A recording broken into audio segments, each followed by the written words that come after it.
It was the first time where I feel like Google is truly flexing their infrastructure muscles. So we've talked about on this show many times that the competitive advantage I saw Google having outside of having Demis Hassabis and the DeepMind team, and they have Google Cloud. They have all these things that OpenAI doesn't have.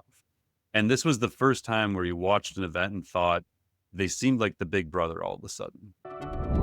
Welcome to the Artificial Intelligence Show, the podcast that helps your business grow smarter by making AI approachable and actionable.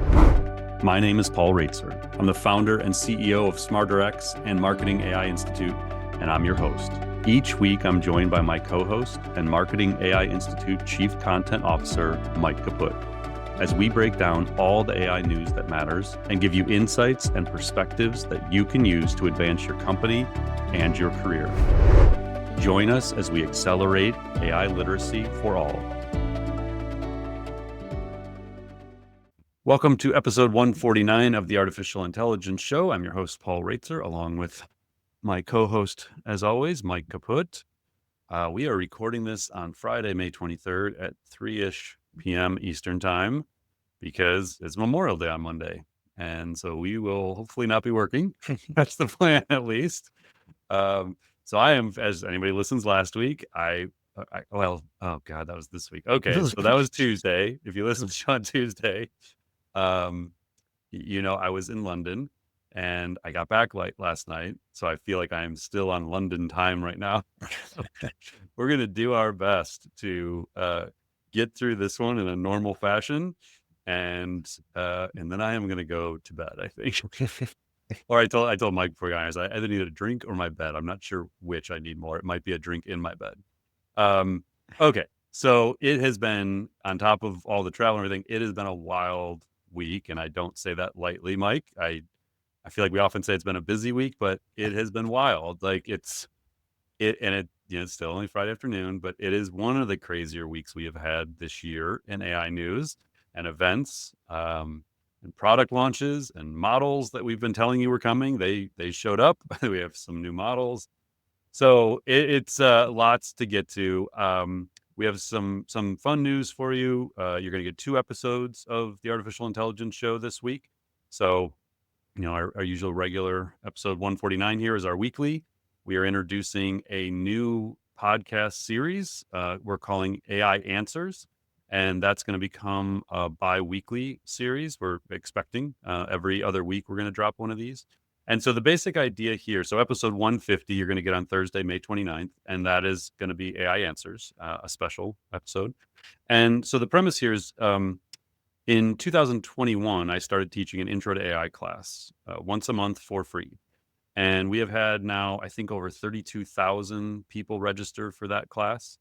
And every time we do it, each month, we get somewhere between 12 and 1,500 people that attend. And we get dozens, in some cases, hundreds of questions every time we do this.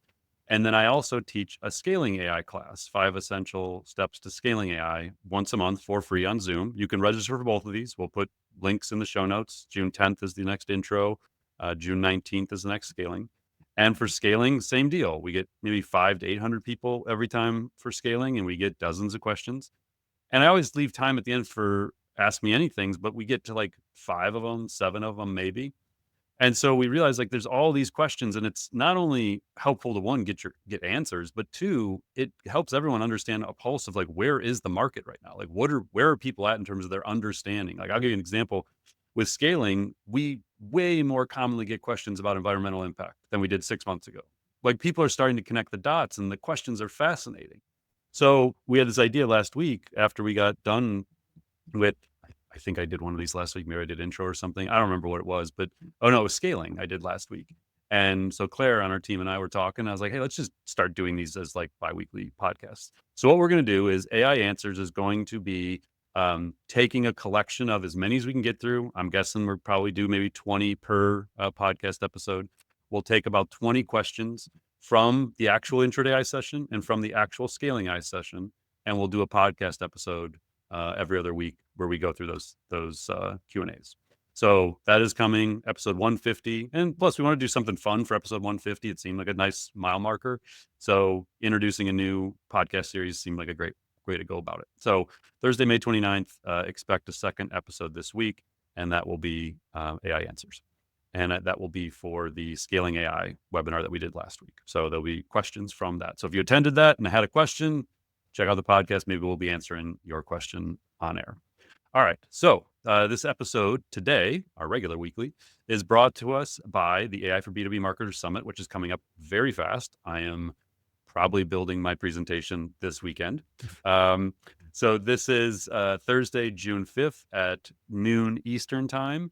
You'll learn real-world strategies to use AI to grow better, create smarter content, build stronger customer relationships, and much more.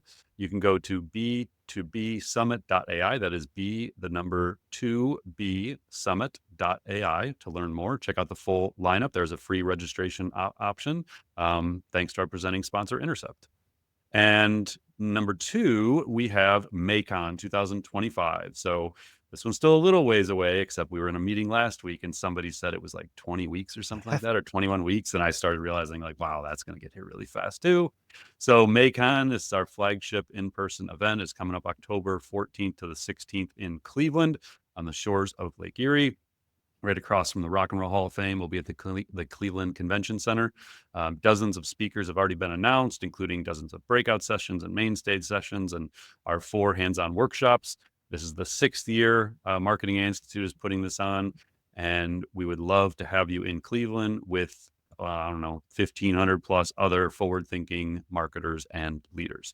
Prices do go up May 31st, so check that out. That is macon.ai, MAICON.ai, or if you're on the Marketing Institute website, you can easily find it there. Click on events. Okay, so we're going to hit a number of main topics. We're going to start off with Google I/O, and then we're going to get into some Anthropic news and some spin-off news from that related to jobs. New devices are coming. All right, Mike, let's just go. All right, Paul. So first up, Google I/O 2025 is happening. This is Google's annual developer conference. And at it, the company announced some jaw-dropping new AI developments. Now, the star of the show was Gemini 2.5 Pro, which now tops global model benchmarks and sports a new deep think mode for more complex reasoning. It also now supports expressive native audio in 24 plus languages and can directly interact with software through its new experimental agent mode, which gives Gemini the ability to complete tasks on your behalf. On the creative front, Google introduced Veo 3, which is a breathtaking new video model that people are showing stunning demos of online. It also generates sound and dialogue alongside the video that it generates. And they also announced Imagen 4, its most precise image generator yet. Both of these are embedded into Flow, a new AI filmmaking suite that turns scripts into cinematic scenes. And musicians weren't left out either, because Google also announced Lyria 2, which brings real-time music generation into tools like YouTube Shorts. In Workspace, Gemini now writes, translates, schedules, and even records videos, with AI avatars able to replace on-camera talent if you so choose. Docs got source-grounded writing, and Gmail can now clean up your inbox with a single command. Search, meanwhile, underwent its biggest overhaul in years as AI mode is now rolling out in search to all US users. There are also new features like Search Live, which lets you point your camera at the world to get answers in real time, and a pretty nifty AI-driven shopping feature that can now check out on your behalf, track price drops, or even help you virtually try on clothes. Now, as if that was not enough, Google also stepped into spatial computing with its new Android XR smart glasses developed with Warby Parker. And one demo that didn't get a ton of stage time but generated a fair amount of buzz after was Gemini Diffusion, an experimental research LLM that is 4 to 5 times faster than Google's public models and uses a novel diffusion technique to achieve these speeds. Now, Paul, this is a huge number of announcements. There are a ton more even outside of what I covered. Maybe first take us through which ones you're paying the most attention to here. So I was, this was Tuesday, I think. Yeah, Tuesday. So I was in London doing a talk that day. And by the way, thanks to Acquia and Movable Inc. There was 2 companies I was actually in London doing talks for. So one of them, I was gone while they were doing this, while this was all happening, while Sundar was doing the keynotes and demos and all this stuff. And so I was catching up that evening, trying to like wrap my head around everything that was going on. And the thing that kept coming back to me, Mike, with all this multimodal stuff, like the video and the deep think and all this stuff, is I tweeted this, was that it was the first time where I feel like Google is truly flexing their infrastructure muscles. So we've talked about on this show many times that the competitive advantage I saw Google having, outside of having Demis Hassabis and the DeepMind team, and they have Google Cloud, they have their own chips, the TPUs, they have data centers, they have all these things that OpenAI doesn't have.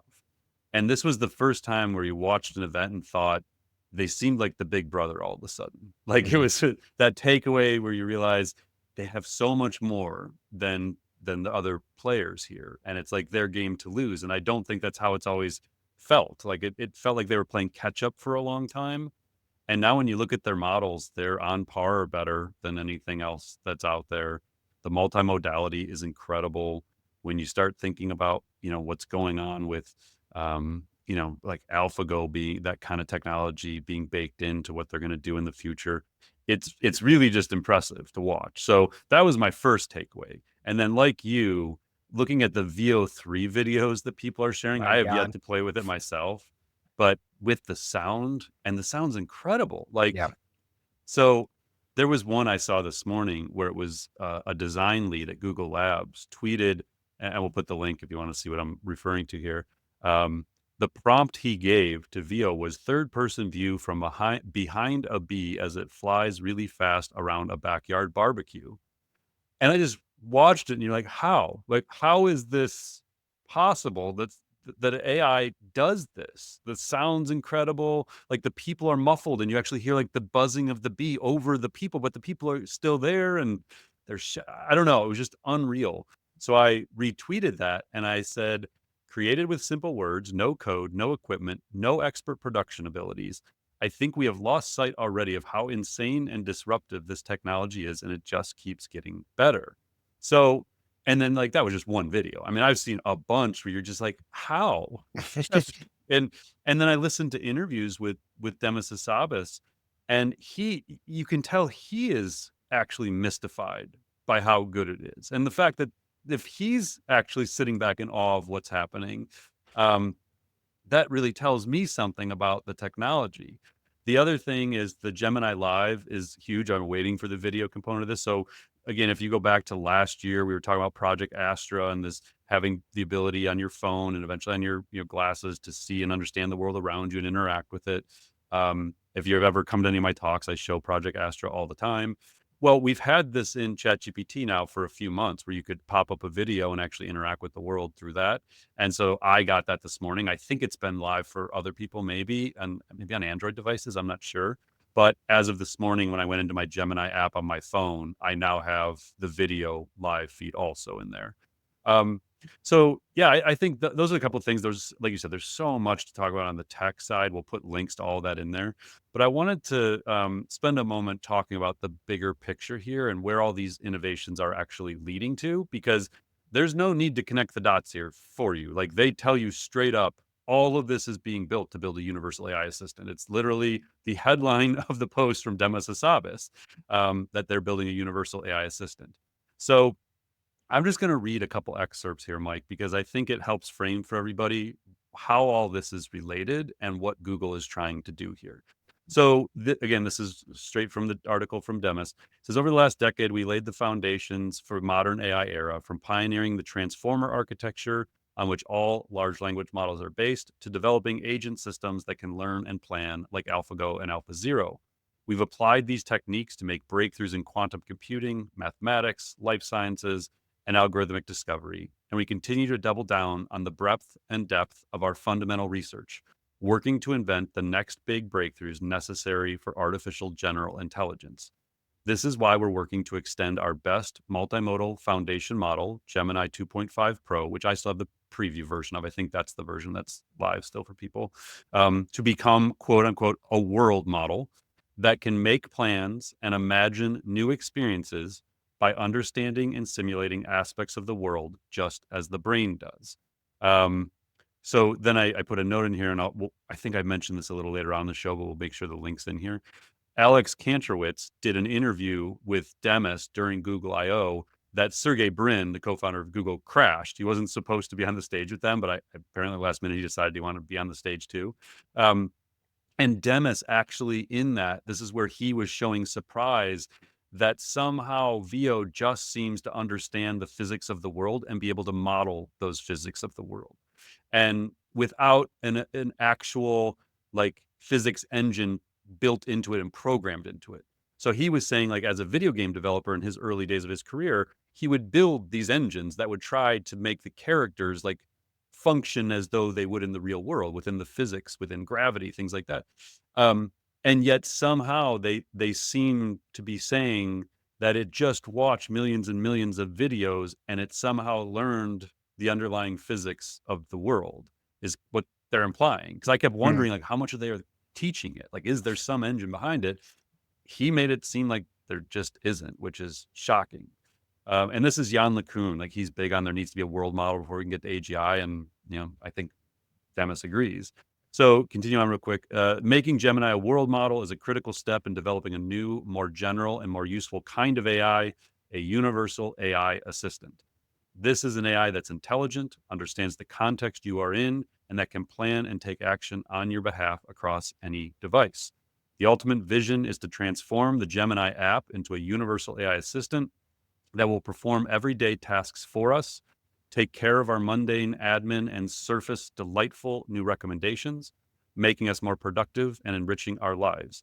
This starts with the capabilities we first explored last year in our research project, Project Astra, prototype Project Astra, such as video understanding, screen sharing, and memory. Over the past year, we've been integrating capabilities like this into Gemini Live for people to experience every day. Through every step in this process, safety and responsibility are central to our work. We recently conducted a large research project exploring the ethical issues surrounding advanced AI assistants, and this work continues to inform our research development and deployment today. Now, that last couple excerpts there are going to become relevant in a moment when we talk about Jony Ive and OpenAI. The ethics of AI assistants he referenced, I went and revisited. We'll drop the link to this as well.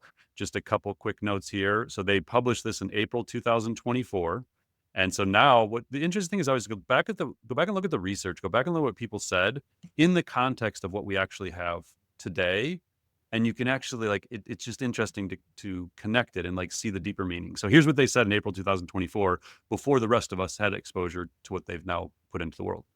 Imagine a future where we interact regularly with a range of advanced AI agents or AI assistants, and where millions of assistants interact with each other on our behalf. These experiences and interactions may soon become part of our everyday reality. General purpose foundation models are paving the way for increasingly advanced AI assistants, capable of planning and performing a wide range of actions in line with a person's aims. They could add immense value to people's lives and to society, serve as creative partners, research analysts, educational tutors, life planners, and more. They could also bring about a new phase of human interaction with AI. This is why it's so important to think proactively about what this world could look like and to help steer responsible decision-making and beneficial outcomes ahead of the time. Two other quick notes. The Sergey Brin thing's hilarious. I would go watch the video. It's a great video. Actually, I watched it over breakfast when I was at the airport. It's like 30 minutes long. Alex does a great job with the interviews, but it was just funny to see Demis and Sergey together, because Sergey has gotten heavily involved in the business now. Since I actually said at some point, he's like, if you're a computer scientist, like, how could you stay retired? Like, this is the greatest moment in human history to be a computer scientist. But like they were talking about AGI, and Demis was kind of hedging and like, sometime after 2030, 5 to 10 years. And Sergey's like, yeah, I may have a little more aggressive than timelines than Demis. And then he goes, as he was explaining AGI and stuff, Sergey goes, and by the way, like, we fully intend that Gemini will be the very first AGI. And he kind of like taps Demis on the shoulder, and you could see Demis almost like shaking his head, like, oh man, like this stuff you're not supposed to say out loud. He just like says it. And then the last note I had is just like, it's like a spin-off thought here. So when I was at the events this this week, I had these different conversations. We were talking about like how fast things were moving, and I was trying to explain to people like, if at your company you're not embracing this stuff, you're not integrating Gen AI into what you do, you're not, upskilling and reskilling your teams around it, you're very quickly going to have an employee base that is far ahead of your senior leaders. Mhm. And so this actually came from a quote. And as I was thinking about this, I saw this quote. I think it was on like Thursday or something, or Wednesday. Aaron Levy from Box, who we've talked about before, he said, you used to have 2 weeks to come up with, say, a marketing strategy. Now a better one is spit out by Claude in 5 seconds. The next generation isn't even going to understand why we worked the way we did. And I may have mentioned this one before, but like, it's so important to think about this. You're going to have people who literally like walk in and like, let's say in your marketing, and you say, okay, I want you to go do a competitive analysis, or I want you to build a marketing strategy, and then like come back to me. Here's how we do it. Here's an example of the last plan. And like, they're going to say to you, this could be a 21-year-old, that's going to take like 20 hours. I could just use ChatGPT and I could do this for you in like 5 minutes if you want. And I feel like we're going to have this conversation more and more in our companies. And as you look at all the stuff that Google announced, and you think about people who are racing ahead, like the AI forward professionals, Mhm. who are going to go experiment with this stuff. They're going to figure out how to use it. And they're going to look at everything you do in your company as feeling obsolete all of a sudden, because there's just better ways to do it. So yeah, I mean, kudos to Google. It was, impressive. Very, very, very impressive. So we also got another huge announcement this past week because Anthropic just dropped Claude Opus 4 and Claude Sonnet 4, two AI models built to push coding and agentic reasoning to new heights. Now, Opus 4 here is the standout. It is being hailed by some as the world's best coding model. It's able to run complex workflows, according to Anthropic, for hours with consistent accuracy. It's beat competitors in key benchmarks, and it's already powering tools at companies like Replit and GitHub. One test had it independently refactor open source code for 7 straight hours without losing focus. Now, Sonnet 4 is the more practical sibling. It's optimized for speed and efficiency while still delivering top tier performance.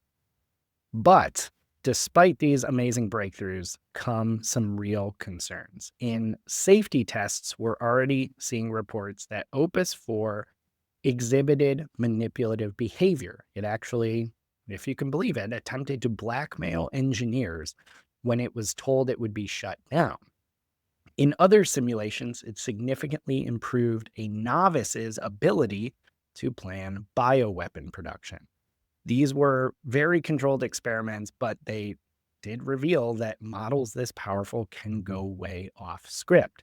Now, in response, Anthropic actually activated one of its safety measures called AI Safety Level 3 or ASL 3 for the first time.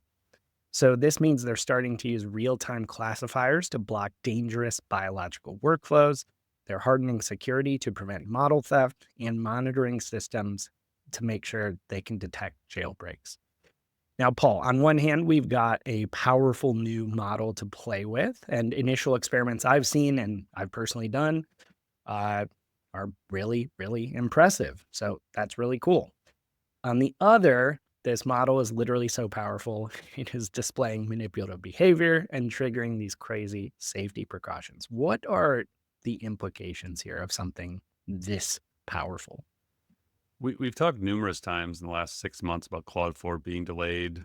We've talked about their AI safety levels, and the assumption was, at least my assumption was, that Claude 4 was doing things it wasn't supposed to do, and that was why it was being delayed. And that appears to probably be a big part of this, is the safety concerns were causing the delays.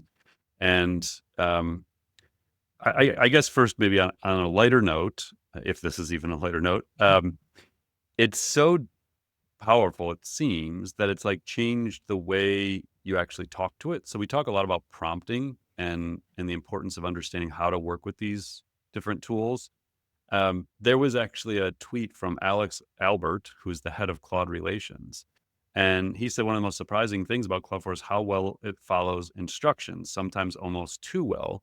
And then he shares a story about how it kept getting citations wrong. Like you've seen these high error rates in citation formatting with their testing. And then they went in and found out that it was actually them, that Claude was following instructions so well, and they had given Claude a bunch of wrong examples of citations, and Claude was just doing what it had learned. Mm. But it had the same training data prior and hadn't made those mistakes. So now it was actually like zeroing in on like those specific things, and it was executing exactly how it was supposed to. So he said the model's fine. It's just reading our prompts better than we are writing them. And so, but he links to a best practices. So the point here is we'll drop the link in the show notes. They have updated their guidance on best practices for prompting with Claude if you are a prompt user or a Claude user, I mean. So on the safety front, yeah, I mean, we could spend a lot of time talking about this, but I think the biggest takeaway for me, honestly, is the ASL3 stuff they deployed just means they patched the abilities. They think they patched the abilities. It does not mean it's not capable of it. Like, and that's, again, I think when we recently talked about Anthropic, there's this like weird thing where there's supposed to be the safety and alignment lab. And they do way more research on this stuff, it seems, or at least share more research than any other lab. But it doesn't stop them from continuing the competitive race to put out the smartest models. They just take a little bit more time to patch them. And when you read, like, they put out this activating ASL3 protections post, Yeah. and it says that ASL3 involves increased internal security measures that make it harder to steal model weights, while also admitting if China wants them, they'll get them. So, like, they're not actually like making it impossible, or just harder, which isn't the most convincing sentence I've read. And then it says, while the corresponding deployment standard covers a narrowly targeted set of deployment measures designed to limit the risk of Claude being misused, specifically for the deployment and acquisition of chemical, biological, radiological, and nuclear weapons. Again, it's limit, harder. Like, these aren't very reassuring words if we're saying that they think this thing has actually reached this whole new threshold of danger. Right. So I don't know, like, it's crazy. Like, I would go, if you're interested in this line of thinking and reasoning, I would go read what Anthropic's putting out again to kind of bring it. I keep saying lighter note. I don't know that this is lighter. This is actually maybe scarier to me in the near term. There was this tweet by Sam Bauman, who is an alignment researcher at Anthropic, and he tweeted something that had people, one, spooked, and two, pissed, because it became apparent that Anthropic released this thing knowing full well it does all kinds of weird things. So he deleted a tweet on whistleblowing. He said, I deleted a tweet on whistleblowing. It was being pulled out of context. To be clear, this isn't a new Claude feature, and it's not possible in normal usage. It shows up in testing environments where we give it unusually free access to tools and very unusual instructions. So the backstory here, his original tweet, the day Claude came out, he said, you, and this is the user of Claude. So imagine you're using Claude on your computer. You have it connected to some stuff. It's connected to your email, your calendar, whatever. He said, if it thinks you're doing something, what's that word, Mike? How do you say it? Egregiously There we go. immoral. Yeah. Egregiously immoral. For example, like faking data in a pharmaceutical trial, it will use command line tools to contact the press, contact regulators, and try and lock you out of the relevant systems. He's saying that in their testing, they found that Claude, if it thinks you're doing something wrong, will shut your computer down, like lock you out and contact the authorities Oh my gosh. based on it. And then he followed it up and he said, just to reemphasize, we only see Opus whistleblow if you system prompt it to do something like act boldly in service of its values or, quote, take lots of initiative. Then he said, this isn't the default behavior, but it's still possible to stumble into it when you're building a tool use agent. So as we've said before, this whole idea of computer use, tool use, where these agents have access to all these things, sounds awesome. The security and the vulnerabilities tied to this are almost completely unknown to corporate users. So if you, thinking Claude is awesome, yesterday went and connected it to your Google Workspace account, you don't have assurances from Anthropic that it's not going to do some crazy stuff connected to your works because it did it in testing. That was wild to me. And then like the guy had to try and backtrack and like and the online community of Twitter X was just not having it. They're like, what are you guys doing? You're putting things out that can literally just take over entire systems of users with no knowledge it's going to happen. If I was any type of business or enterprise user, that would give me serious pause. Dude, as the CEO of the company, I was literally messaging our COO this morning, and you and I even talked about this morning. It's like, Yeah. you got to make sure nobody's like connecting anything to anything they're not supposed to do. Like update your generative AI policies to make sure and train people on those generative AI policies to make sure they're not connecting unknown like tools to key data. And yeah, I understand why there's so much red tape at big enterprises to use this stuff. It's as it gets more general and more ability to do things like we do within the computers themselves, it opens up whole new realms of complexities and security risks. So, Paul, for kind of our third big topic this week, there's a tie-in here to AI's impact on jobs that I was wondering if you would just kind of walk us through a couple things that you've seen that paint kind of a bigger picture here of the implications. Yeah, I'm really starting to think I should have gotten that drink before we started doing this today. Okay, so I honestly debated going into this because I feel like this has already been pretty heavy. If you need to like pause and go like take a break, I understand. Come back to this one. So yesterday, as I was flying home, I saw a clip from the latest Dwarkesh podcast. And so Dwarkesh is like, he does these amazing interviews, but they tend to be really technical. We've talked about Dwarkesh a number of times.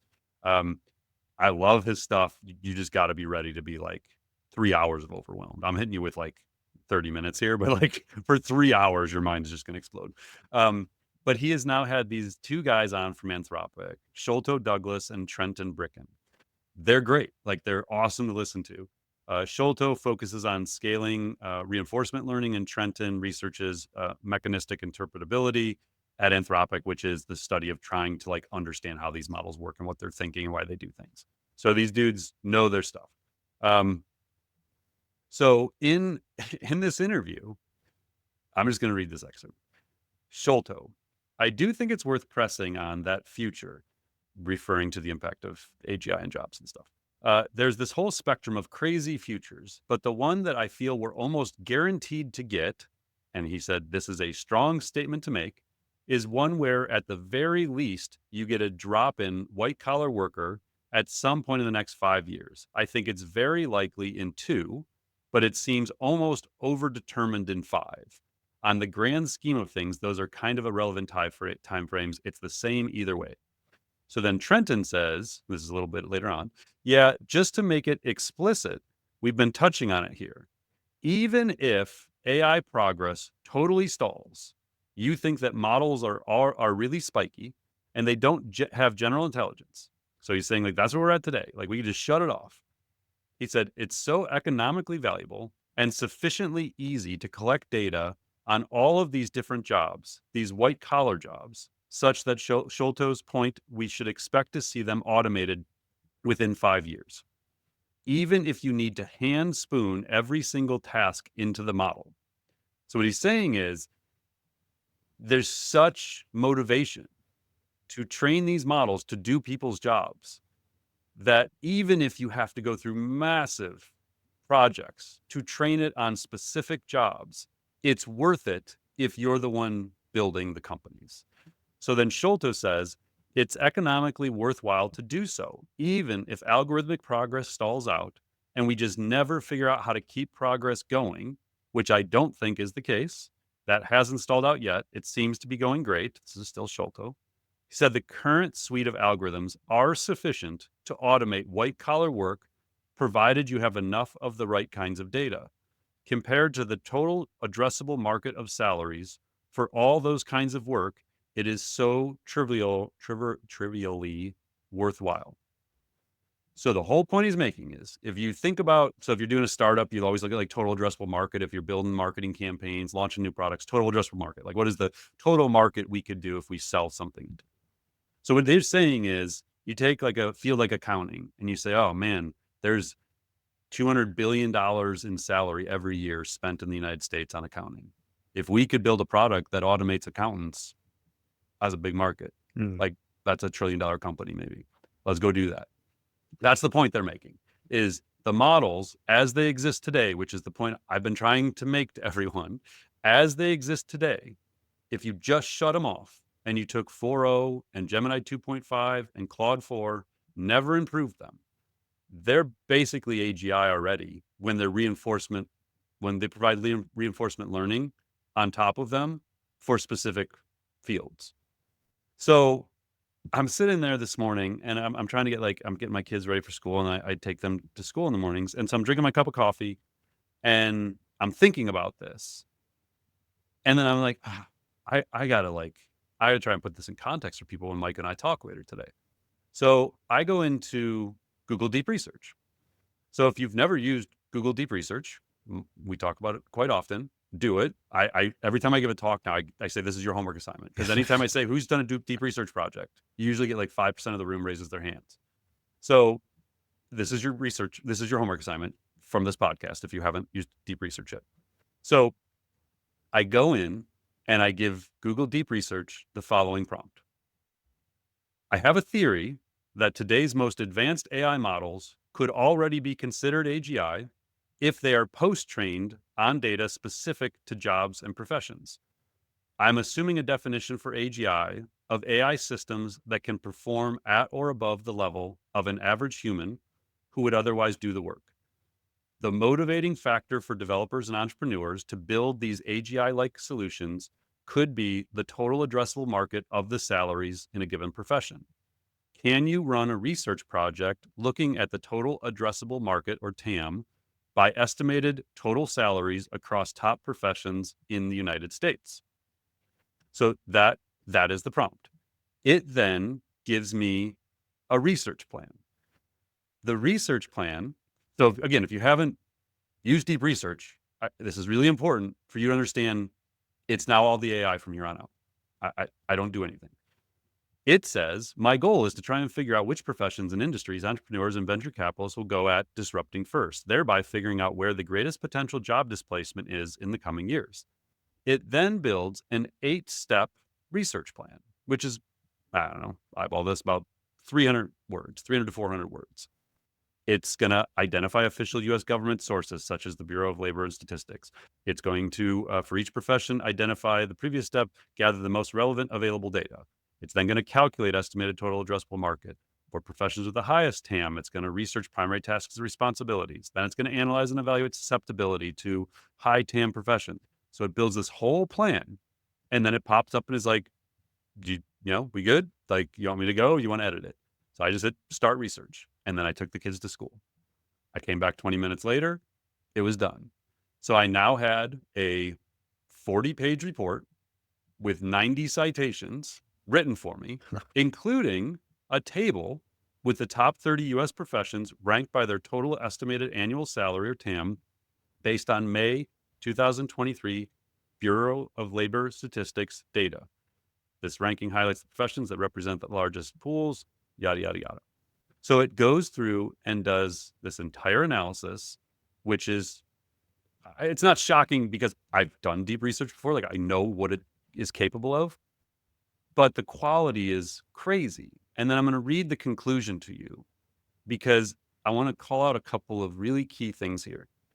One, the research seems really good. Like, I think this is valid. I need to verify the data, but I'll share a lot of this data as soon as I can verify it's all accurate. It sure seemed on initial glance really, really good and well cited. The conclusion. Now, keep in mind, again, if you haven't used these tools, this is an AI writing this. So if you're still in denial about the quality of AI writing, I didn't edit this. The journey towards the user-defined AGI-like capabilities is not a monolithic event, but rather an incremental profession by profession and often task by task evolution.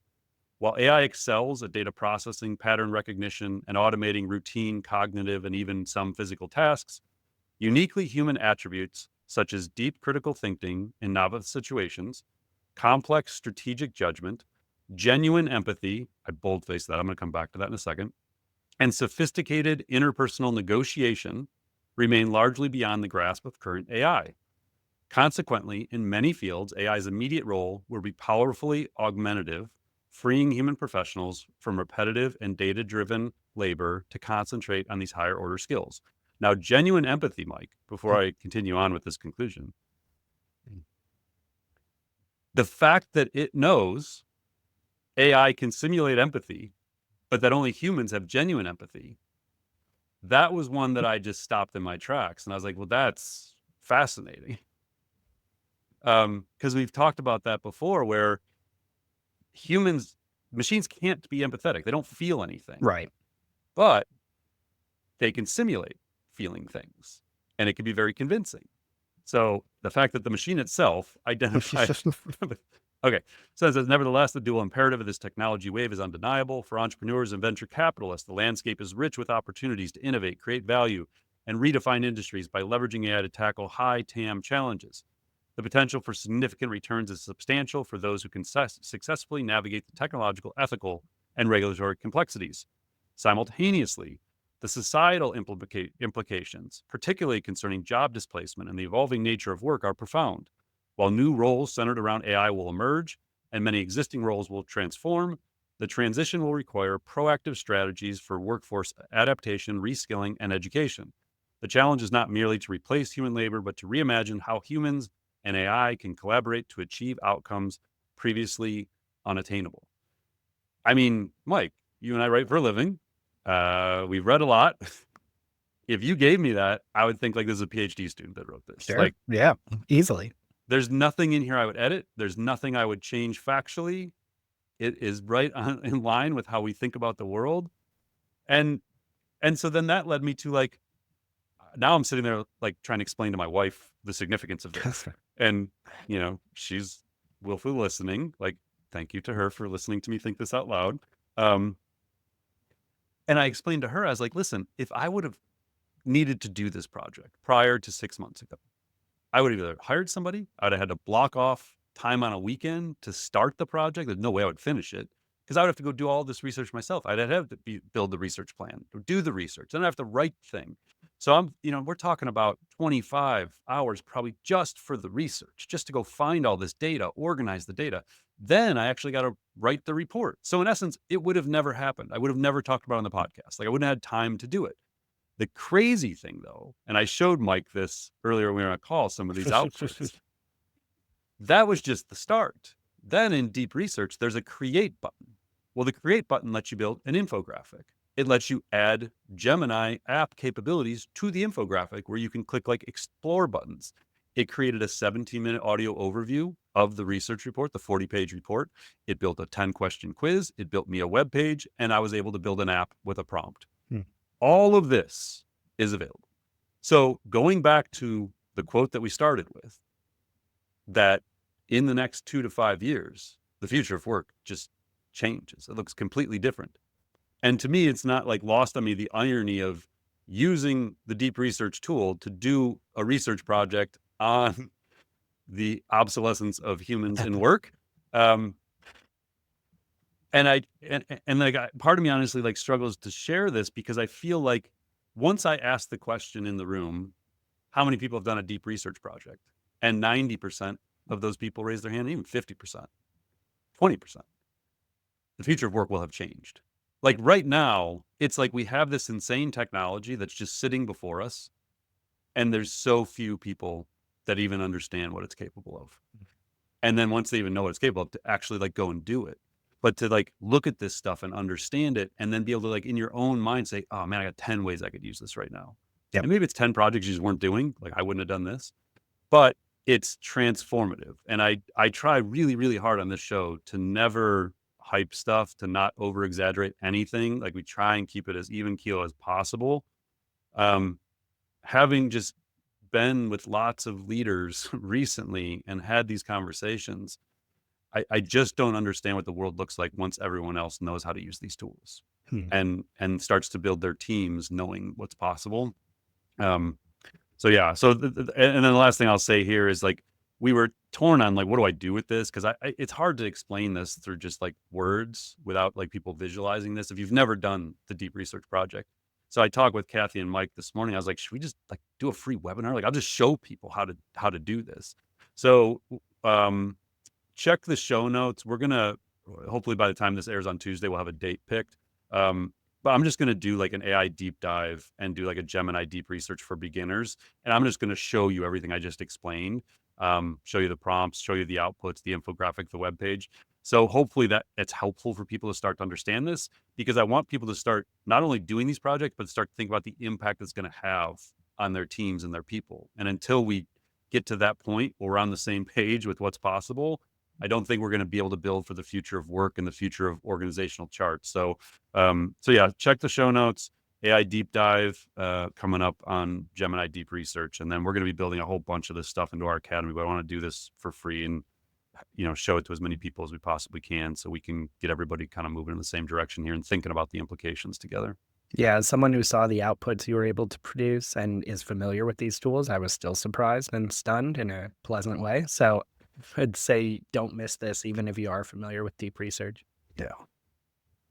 All right, Paul, let's dive into some rapid fire topics for this week. So first up, Jony Ive, the iconic designer behind the iPhone, is stepping into a new role at OpenAI. As part of a $6.5 billion all-stock acquisition of his startup, IO, more on that name in a second, him and his design firm Love From will now guide the creative direction of OpenAI across its ventures, from software to hardware. Now, this is not just a branding move. Ive and Sam Altman have been working together for 2 years on a top secret project aimed at moving consumers, quote, beyond screens. OpenAI will absorb IO's team of 55 engineers and developers, while Love From remains independent but takes on a key design leadership role. Now, right now, it sounds like they are working on AI-first devices. So early concepts include wearables with cameras and ambient computing features. But the real aim here is to rethink the interface between people and machines from scratch. Now, Paul, first, this is, I'll call it an epic trolling with the name here, because the company is literally named IO, the letters IO, and overshadowed any searches of Google IO during their event. I don't think that was accidental. And second, this seems like potentially a huge deal. Like, what devices do you think we should expect from this acquisition? Yeah, so the IO thing was funny. I didn't catch that, but I did. I went to search something on Twitter Yep. like that day, and I was like, why is the Jony Ive thing coming up in like my search? And then when I saw your show notes before we started, I was like, I didn't even make that connection. So IO in technology and computer science means like input output, like Yep. data transfer between computer environment. So they've had that name for a while though. Do you think they just timed the announcement knowing It that, might or have been the timing. like Yeah, they I didn't create don't the think name just to do no, that? no, I'd be shocked if the name itself was that, but I bet you that there was at least someone realized the overlap with Yeah. Google and was like, this is Let's do it on the second match day made in of heaven. Let's do it. that's funny. Oh man. Yeah, so I was trying to think about this, like what could it be? And then this became quickly one of those things where I was like, oh yeah, AI is probably better at this than I am. So I actually went into O3, ChatGPT O3, and said, help me brainstorm what sort of device this could be. And then here was the prompt I gave it. I just basically copied and pasted things. So Sam met with the team on Wednesday and sort of gave some clues, and there was the journal article. So here's the prompt I gave, which gives you some context of what it might be. So the prompt was, OpenAI Chief Executive Sam Altman gave his staff a preview Wednesday of the devices he is developing to build with former Apple designer Jony Ive, laying out plans to ship 100 million AI companions, quote unquote, that he hopes will become a part of everyday life. Employees have the chance, the quote, this is from Sam, the chance to do the biggest thing we've ever done as a company here, Altman said after announcing OpenAI's plans to purchase Ive's startup named IO. And given an expansive creative and design role, Altman suggested the $6.5 billion acquisition has the potential to add $1 trillion in value to OpenAI, according to a recording reviewed by the Wall Street Journal. It's nice to know OpenAI employees are recording Sam and sending it to Wall Street Journal. In the meeting, Ivey noted how closely he worked with Steve Jobs before Apple co-founder died in 2011. With Altman, the way that we clicked and the way that we have been able to work together has been profound for me. Altman and Ivey offered a few hints at the secret project. Product will be capable of being fully aware of a user's surroundings and life, will be unintrusive, able to rest in one's pocket or one's desk, and will be a third core device a person would put on next to a MacBook Pro and an iPhone. And there was some other additional stuff I gave it. So then it came back with some ideas, and I was like, oh, these are kind of interesting. And then I thought, hold on a second. So I asked O3, are you able to search patent applications related to Ivey and his businesses? It said, absolutely, I can, because they're public records. So then it went and found every patent application that is tied to Jony Ive, including dozens from Apple, his Love From company, his IO company, all these things. So then it came back with some updated information. So then I said, based on what you're able to find, do you have any further thoughts on what they may be developing? And then it kind of like broke it out into a chart of what the public patent trail that could tell us or not tell us, because apparently Jony Ive likes to file false patents to throw off the scent of what he's building and developing. So what it came up with was a pocket glass pebble, meant to live in your hand pocket or on a pad, a desk orb, and and then I actually had to create visuals of all these, which is kind of cool. A modular tile stack, which I thought was a terrible idea, and then a lapel clip, which is the humane pin, which is they cannot possibly do a lapel clip. So then I'd seen some things online that maybe it was going to be like a robot, because somebody said somebody should build like I forget what the tweet was. I'll find it, but it was like, build like basically a robot computer. And Sam replied in March, we're going to build a really cute one. So I was like, oh, well, maybe it's just going to be a baby robot. So then I gave it a tweet and said, basically build the baby robot, and it's adorable. Like I guess we'll put this on the web. We could put this in the website, on the show notes page on the website, if you go to the Institute website. But it's a really cute little robot. And I was like, I might actually buy one of those. So I have no idea what they're going to build.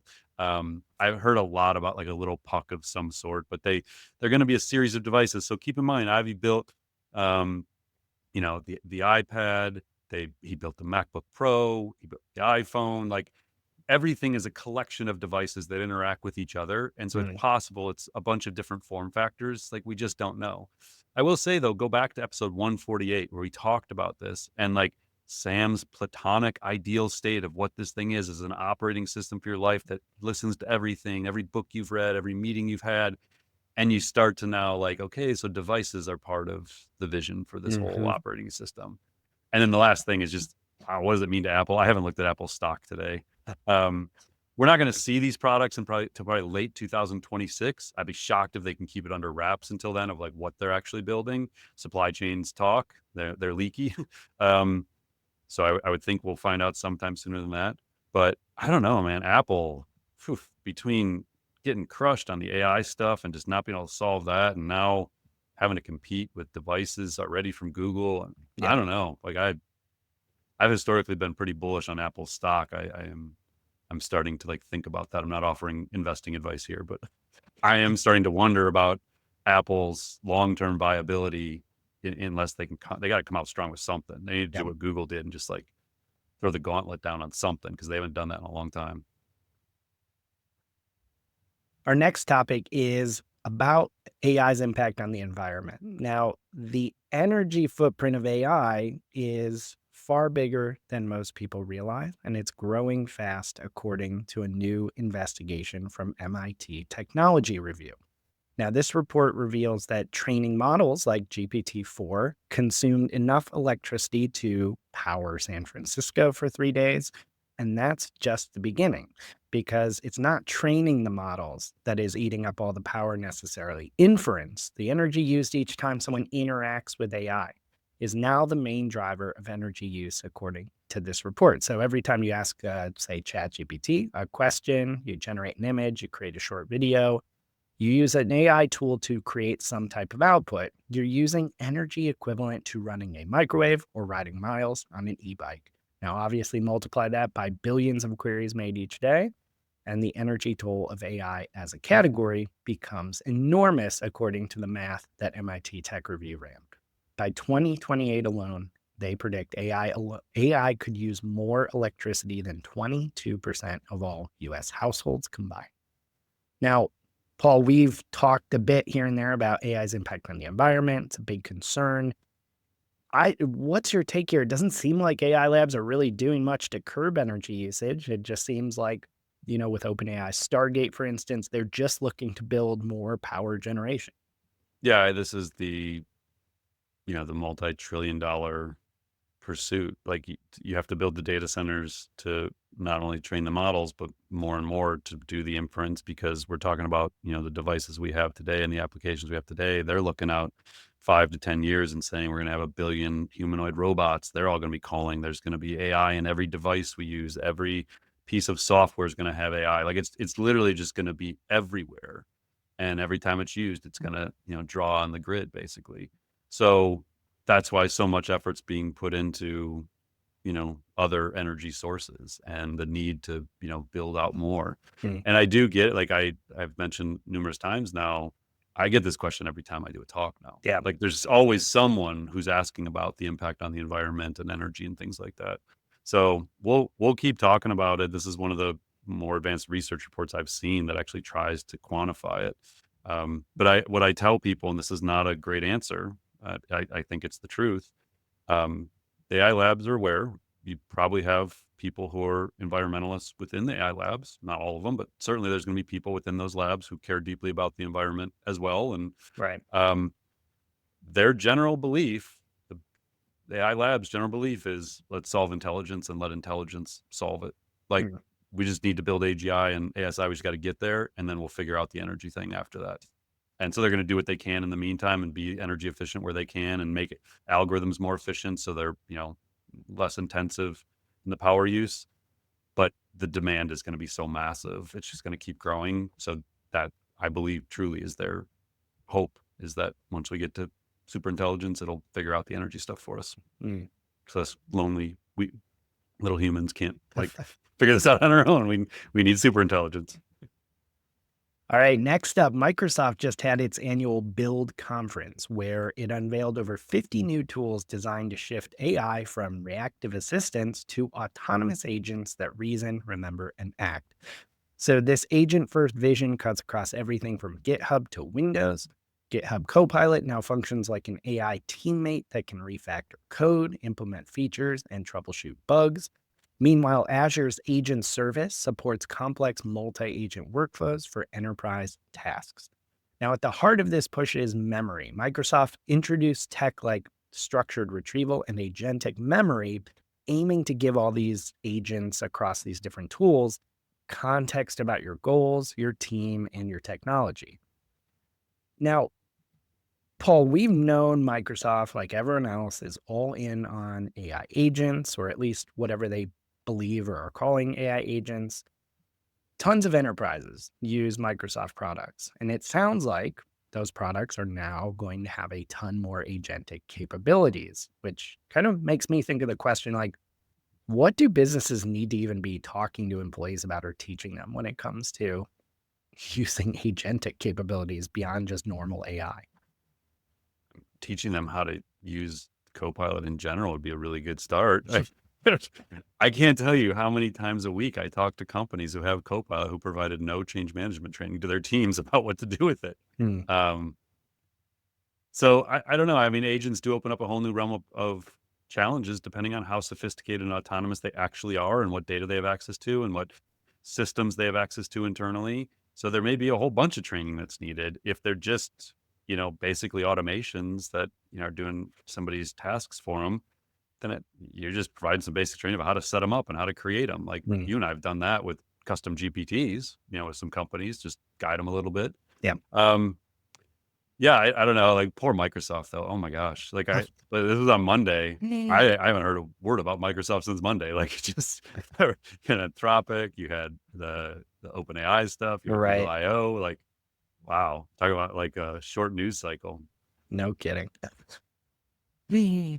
All right, next up, LM Arena is the newly formed startup behind the popular Chatbot Arena platform, and it has raised $100 million in funding from heavyweights like Andreessen Horowitz, Lightspeed, and Kleiner Perkins. Now, if you recall, we've talked about Chatbot Arena a bunch of times. It used to be called LM Arena. This was a project that actually started in a UC Berkeley lab to rank AI models. And with this new development, it's now turned into a company that is valued at $600 million.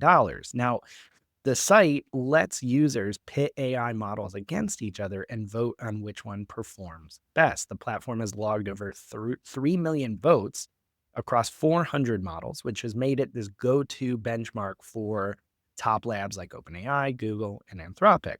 It's also got this community-driven leaderboard. So it gives one of these few public spaces where open source and proprietary models can be compared in real time using human preferences as the metric. But this research project costs millions of dollars per year to run, which is why they're raising funding and kind of forming a company around this. So they plan to expand features, cover compute costs, and make the user base more diverse with the money. Now, Paul, I guess my big question here for you is like, how much can we trust Chatbot Arena? We reported pretty recently about how there was some controversy about big labs trying to kind of game this benchmark. It's hugely influential, but now that it's a private company, will there be more pressure on them to influence or alter rankings based on, who's paying them? I honestly, I'm looking at these numbers, $100 million seed round. So it's probably 600 million post money. So they probably valued up $500 million, and then they raised 100 million.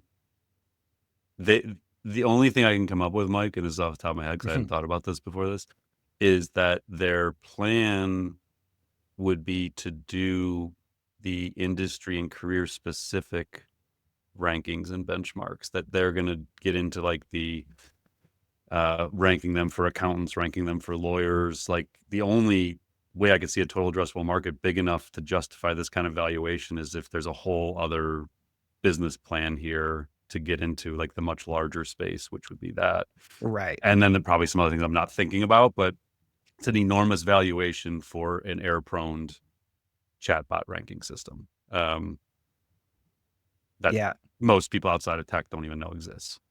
Yeah, one of the things in the past we've reported on that's pretty recent is their prompt to leaderboard feature, which is like you basically put in any prompt and it'll generate a leaderboard that understands like which models will do best on it. So that might be some version of what you're talking about. But yeah, it's a huge valuation for this. What's the revenue model? I don't know. Yeah. We'll have to, I have to think about this one later. My brain is incapable at the moment of like processing this, but yeah, there's obviously something much more to the business plan than what is currently.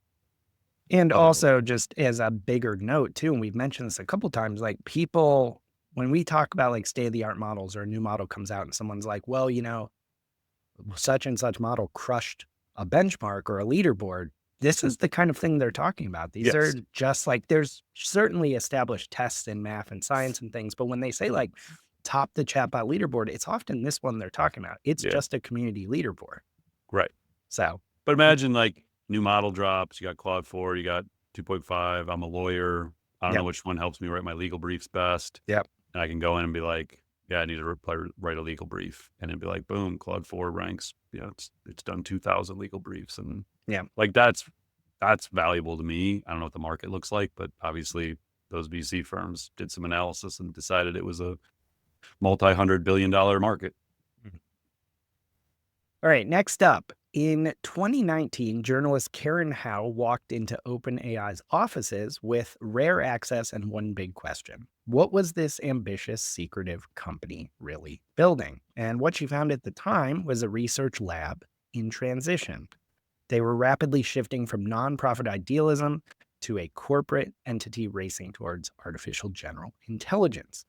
Her reporting is now chronicled in a new book called Empire of AI, and it reveals how OpenAI's mission to benefit all of humanity was already colliding with its actions behind closed doors.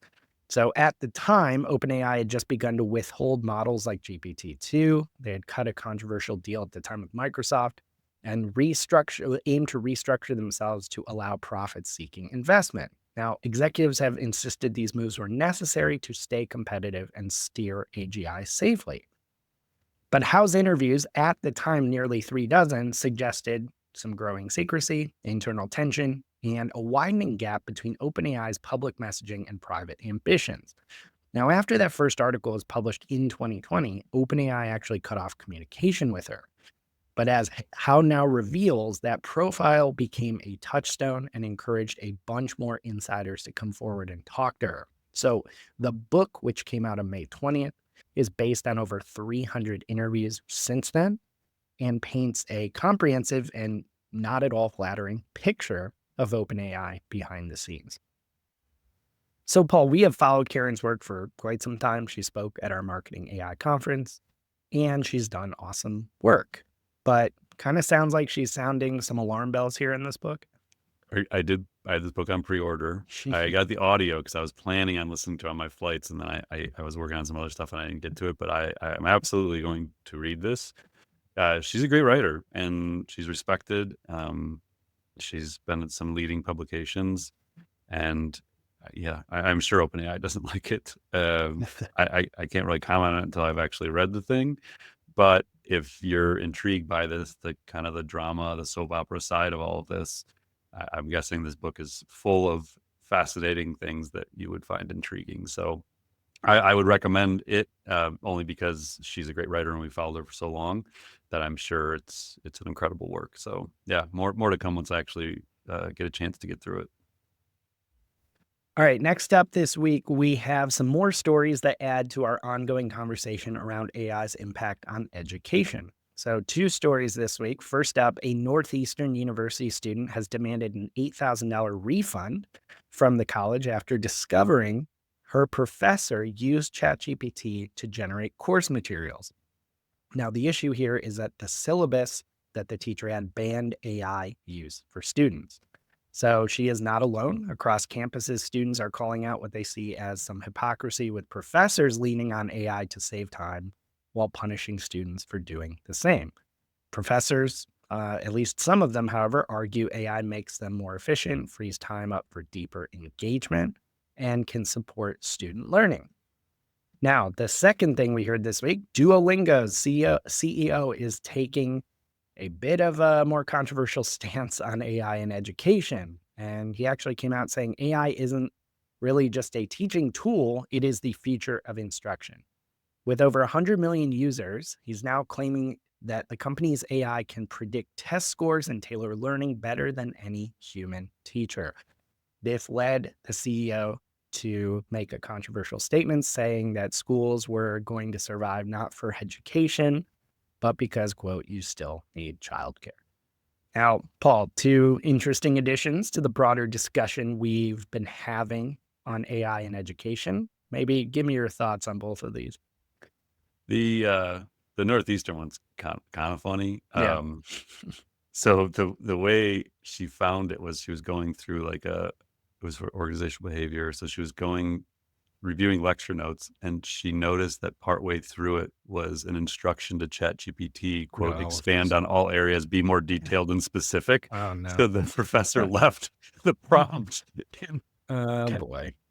So I don't know, that's a little more lighthearted take on today. I know it's been a little heavy news. So yeah, and then the Duolingo one, man, I don't know. You still need childcare. God. Yeah. I don't think the PR team wrote that talking point. Right. I think there's just there's these, I think there's a really important need to drive far greater urgency around preparing for the change that is coming. I will say that. I think there's just ways to go about it. Right. But I don't know. I mean, maybe we just need to be more direct and just say what it is. I think education is in a really, really difficult place, honestly. Like we've talked about it. Just this week alone, I had 2 instances where I was really personally struggling with do I show my daughter how to use the tool to do this because I think it'll accelerate her learning, or is that crossing a line, even though her school doesn't have any explicit permission not to do it? Yeah. I felt like I was giving her an unfair competitive advantage to teach her to do it that way.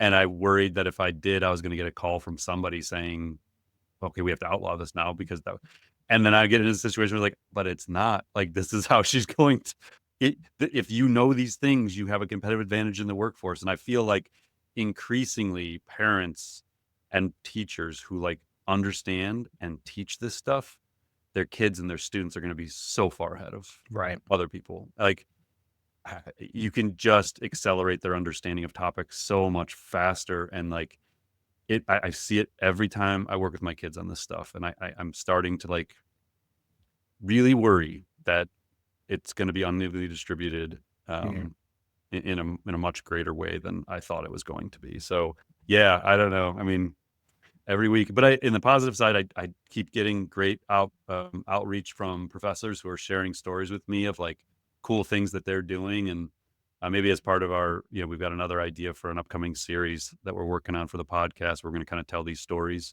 I would love to start really highlighting some of the things that are happening in the education space in a really positive way, because so much of the media news is not positive. It's like challenging. And then you throw in, we got things like, issues with international students at major colleges, and there's a lot going on. It's hard time to be in higher education. I think there's lots and lots of challenges, and AI is just one of the challenges they're facing. All right, Paul, we're going to end with our recurring segment on listener questions. I'm just going to say I apologize in advance because I wanted to select this one because it was extremely topical with Claude 4, but I realize now that it doesn't end us on the most positive note. But we're going to do it anyway. So the question that someone asked was, what measures are being taken to ensure the ability to shut down AI down if it goes rogue? And obviously a few years ago, this would have been a much more theoretical kind of out there question, but given kind of the stuff we talked about with Claude 4, what measures, if any, are there for this kind of thing? So yeah, we might have to come up with a second question today. So if it's an open source model, nothing. Like if Llama 4 comes out and 2 weeks later they realize they screwed up and it can do things that it shouldn't be able to do, you're done. It's out. Like, you can't pull it back. So if it's open source, and this is the argument of the proprietary model closed sourced advocates, is like, if something goes wrong, we can pull the model back. That's what OpenAI did a couple of weeks ago when, nothing from a security perspective or high risk, but it was just like being weird. Yeah. They rolled the model back.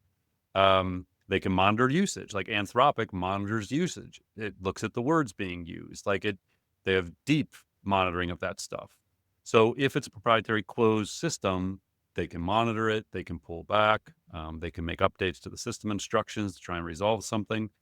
If it's a company that doesn't care or that wants to cause chaos or misuse, nothing. Like, this is the risk we take, is that they take on their own goals. They replicate and self-improve and do their own thing. This is the sci-fi thing, like that, the stuff you'd see in the movies. So I don't know, but like the one thing I saw this morning, and I wasn't even going to put it in the show notes. I didn't actually. I didn't even tell you, Mike. So the character.ai case from last year, where the 14-year-old boy committed suicide in part because of the relationship he developed with an AI bot. The character.ai had filed to dismiss the case, and the judge, as of I think yesterday, refused to dismiss the case, meaning the judge believes there's a possibility that the AI company itself is liable for what happened. And that's a big deal. And so this is another thing I was doing with Gemini this morning. I was like, explain the legal precedent here. Like, why does this matter? What is tort law? Like, I was kind of going through trying to comprehend this. But in essence, what that case is saying is, if it goes and if it doesn't get settled, or even if it does, I guess it could still play a role. It could set a precedent that the AI companies building the models are liable for the outcomes of what happens. individuals at a higher level security risk, at bioweapons. Like, so they're trying to do it to be good citizens right now, but there's a decent chance, and this is just US law, that you could be looking at where the model companies are liable, and that could slow some stuff down pretty fast if it ends up being that something goes wrong, it's on that company. So yeah, I don't know. I'm sure there's like other legal proceedings going on. There's probably other ways that they're looking at it, but my basic understanding is if it's open source, you're cooked. If it's closed, they can pull it back. That's kind of like the gist of it. Well, Paul, this is a you got pretty anything you're heavy excited about? week. Like, I've got something good. I have a good positive thing to end All right, do on, it. which is that if you jump on any of our social media accounts for the AI show or jump onto Paul's LinkedIn, you can see a post of us in the latest AI trend. There's a trend where people are using AI to make podcasts and their hosts into babies, talking through topics. Don't do it for this podcast. We did it for one that has more positive topics, but we actually had our team, Claire and our team, made a clip of us as babies talking through AI, and it's hilarious. It is amazing. And actually, we talked to Claire, like we I don't know if we're on the podcast, we're going to do this through our AI Academy, like teach a class on it. But I said, like, how did you do it? And she's like, yeah, it took like an hour, like kind of went through these few steps. And honestly, it would probably take a lot less time now. It's hilarious, man. Like, and the thing I always laugh is like, whatever, like it decided I like, because I think she just gave it images of us and then it created the realistic babies and then put it in lip synced and everything. I am so happy talking about AI agents. Like my baby me can't stop smiling about agents. So yeah, it's hilarious. I put it on LinkedIn. It's on the socials, like you said, and then we'll put the link in the show notes. But it's just like I don't know, like a 1 minute clip or something. But it's definitely funny. It'll make you laugh. So that's a good note to end on. There you go. Good Paul. Regardless, Paul, these are important topics. I know it's some of them are very. downers, like, but we really appreciate you demystifying everything. I think like this conversation helps people at least feel a little more kind of in control of their own destiny. So as always, appreciate it. Yeah, I will say, Mike and I called an audible at the last minute and yanked one of the topics today. There is one that I just could not do today. So we will put it on next episode 51. So again, episode 150 is going to be the new AI Answers special episode. And then 151 will be our regular weekly. And we will talk about AI and grieving on that one. Yeah, that was not happening today for me mentally. I think that was a good call. Yeah. All right. So thanks everyone. And again, check out episode 150 for AI Answers. And we will talk with you all again soon. Thanks for listening to the Artificial Intelligence Show. Visit smarterx.ai to continue on your AI learning journey and join more than 100,000 professionals and business leaders who have subscribed to our weekly newsletters, downloaded AI blueprints, attended virtual and in-person events, taken online AI courses, and earned professional certificates from our AI Academy, and engaged in the Marketing AI Institute Slack community. Until next time, stay curious and explore AI.